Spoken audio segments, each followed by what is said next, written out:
recommandations prises, mais qui devraient normalement scier vers au football marocain? Alors, l'objectif n'était pas lié qu'au football marocain, c'était le football africain dans sa globalité. Ce matin, il y a eu des interventions sur comment préparer l'avenir, notamment l'avenir passe toujours par les jeunes. Donc les questions ouvertes de la CAF aujourd'hui, c'était qu'est-ce que nous, techniciens, nous proposons à la CAF pour mieux travailler et préparer l'avenir sur le continent africain. Donc on sait très bien qu'en Afrique, c'est un grand continent et les inégalités sont là. Certains pays ont certains moyens, d'autres des moyens plus réduits. Mais l'objectif, voilà, c'est de développer ce football de jeunes à travers les clubs. Aujourd'hui, il est inconcevable en 2018 de se dire que nos clubs en Afrique n'ont qu'une équipe pro. Il faut développer le football de jeunes, c'est très très important. Et pourquoi pas le football comme on le faisait il y a quelques années, le football scolaire, trouver plus de joueurs de foot à l'école. Donc ça peut être peut-être une source d'inspiration et de travail sur les 4 prochaines années.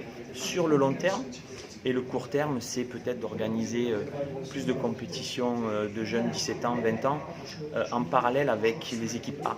Je donne un exemple, si nous le Maroc on va jouer les Comores sur les éliminatoires, peut-être amener nos jeunes catégories, c'est des propositions qu'on a pu faire pour qu'elles puissent jouer ces équipes-là aussi, de manière à ce que nos jeunes soient déjà habitués à jouer des compétitions internationales.